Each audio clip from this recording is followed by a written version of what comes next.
Olá, as drogas e suas consequências, algumas listas, outras proibidas, todas muito criticadas.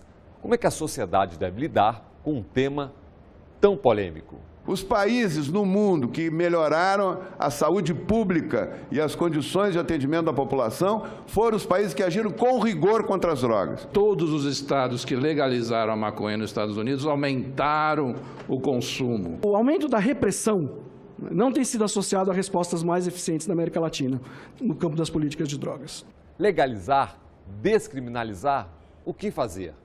O Senado está debatendo o projeto de lei que trata do Sistema Nacional de Políticas Públicas sobre Drogas. O Em Discussão está começando. Gostaria de apresentar para vocês alguns dos elementos de propostas de transformação nas leis de drogas no mundo, no sentido de relaxar algumas das amarras que têm sido colocadas a respeito dessas leis. No Brasil está despenalizado, em teoria, ninguém é preso por conta de porte de drogas.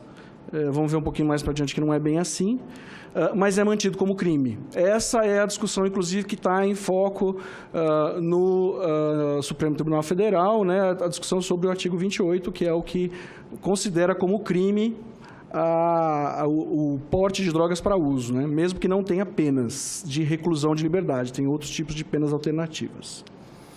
Outra proposta é a da descriminalização, que é a ideia de que o porte de drogas para uso deixaria de ser crime. Porém, tráfico de drogas continuaria a ser considerado como um crime. E a descriminalização nada mais é do que considerar que o usuário de drogas não é um criminoso. Há propostas da regulamentação pela legalização, né? A ideia, né, advogada por um determinado grupo, inclusive do qual eu faço parte, que entende que em algumas drogas, possivelmente, a regulamentação pela legalização possa minimizar os danos maiores do que pela condição de criminalização como está agora. E a outra é a do uso medicinal de substâncias psicoativas e o que está em voga, que está em maior discussão atualmente, é a maconha. Então, eu queria começar com uma pergunta, né, focando já na descriminalização, de qual seria o impacto negativo. O que a gente poderia esperar de negativo a partir da descriminalização do porte das drogas para uso. Então, no tocante, pelo menos, do que a gente tem visto a respeito da maconha, e isso se sustenta em outros dados, né, não parece haver uma influência nem no sentido de aumentar e nem de diminuir. Então, quem diz que a descriminalização vai diminuir a frequência também não está correto. 1/4 dos presos brasileiros estão presos por tráfico de drogas. E 2 em cada 3 mulheres. Dados do Instituto Sou da Paz indicam o seguinte: a respeito de uma amostra de presos por tráfico no Brasil em 2014. 94,3% dessas pessoas não pertenciam a organizações criminosas. 97% deles não portava qualquer tipo de arma. 68% dos presos por tráfico de maconha foram pegos com menos de 100 gramas. Há que se considerar seriamente se de fato nós estamos prendendo traficantes. Esses são dados que foram feitos pelo Centro de Segurança e Cidadania da Universidade Cândido Mendes, são dados do ano passado, referentes a 2013.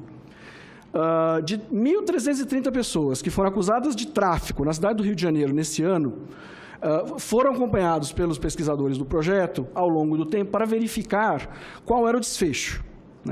Dessas pessoas, metade delas não foi presa por tráfico. Metade foi considerada usuário e recebeu penas alternativas. O composto dessa outra metade eram os que receberam penas alternativas. Houve pessoas que foram simplesmente absolvidas e houve outros encaminhamentos, mas principalmente foram os absolvidos e os considerados como usuários. Acontece que essas pessoas ficaram, em média, 221 dias presas provisoriamente até que se definisse se eram usuários ou não.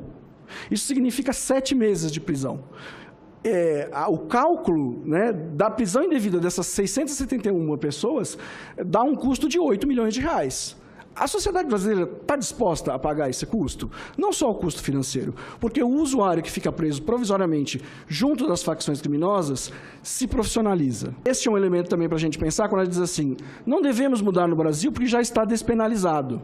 Só que, se você for pobre e preto, tem uma grande chance de você ficar meses até você receber a sua sentença de despenalização. Que você ficou preso para se descobrir que você não precisava ficar preso. porque você foi pego em um local onde circulam traficantes. E como é que a descriminalização afeta a saúde pública? Bom, se ela não, aparentemente, pelos dados que a gente tem, não aumenta consumo, não parece aumentar acidentes de trânsito, onde é que está o impacto? E aí eu queria falar do impacto virtuoso, porque aí seria uma justificativa para a gente considerar seriamente essa possibilidade. Quando o indivíduo deixa de ser considerado um criminoso, um indivíduo que faz uso de drogas, a discussão é de que aumenta a chance dessa pessoa procurar o sistema de saúde, porque ele não corre o risco, muitas vezes esse risco é fictício, os usuários pensam que vão ser denunciados, isso não é a prática dos serviços de saúde, mas a criminalização aumenta esse risco. E, além da gente poder dar, quando alguém é pego com o uso de drogas e é usuário, é importante que se fale disso também, não é por uma medida mágica de descriminalização, é preciso também reforçar como é que o sistema vai acolher essas pessoas que forem identificadas como usuárias, isso é muito importante. E Portugal fez um belo trabalho onde, inclusive, a taxa de transmissão do vírus HIV, né, por vias de uso de drogas caiu incrivelmente, com também uma queda na transmissão sexual de heterossexuais. Mas isso mostrando como que, mudando uma série de medidas, tirando o usuário do papel de criminoso e o colocando no papel de usuário do sistema de saúde, isso pode ter impactos positivos. A preocupação dos americanos em relação aos estados que legalizaram a maconha é uma coisa surpreendente. Surpreendente porque todos os estados que legalizaram a maconha nos Estados Unidos aumentaram o consumo. É uma grande ilusão, no meu modo de ver, a legalização ou até formas de descriminalização que se vai resolver o problema. Segundo, que quando você faz um inquérito na população brasileira, eu tive a oportunidade de fazer um estudo populacional e pergunta para a população brasileira se querem a descriminalização, 90% da população brasileira não querem a descriminalização. A gente pensa só em maconha, o cigarrinho de maconha. Mas, atualmente, o que está produzindo mais dano da maconha nos Estados Unidos é o chocolate feito de maconha, é pirulito feito de maconha, né? É toda uma série de produtos, inclusive o cigarro eletrônico de maconha. Você consegue imaginar, esse produto já existe, custa $40. Você comprar um cigarro eletrônico que tenha maconha e você poder fumar uma maconha forte através de um dispositivo que a pessoa vai poder fumar maconha indefinidamente. Então, eu acho, sinceramente, uma grande temeridade a gente tratar a maconha como se fosse uma droga leve, o que ela está acontecendo, que não é uma droga leve na maioria dos países, exatamente porque os produtos que estão sendo desenvolvidos em relação à maconha, são muito mais diversificados, né, com uma capacidade de produzir dependência muito maior. Maconha é usada no Brasil por 7% da população, aliás, 7% da população disse que já usou maconha, sendo que praticamente a metade disso no último ano.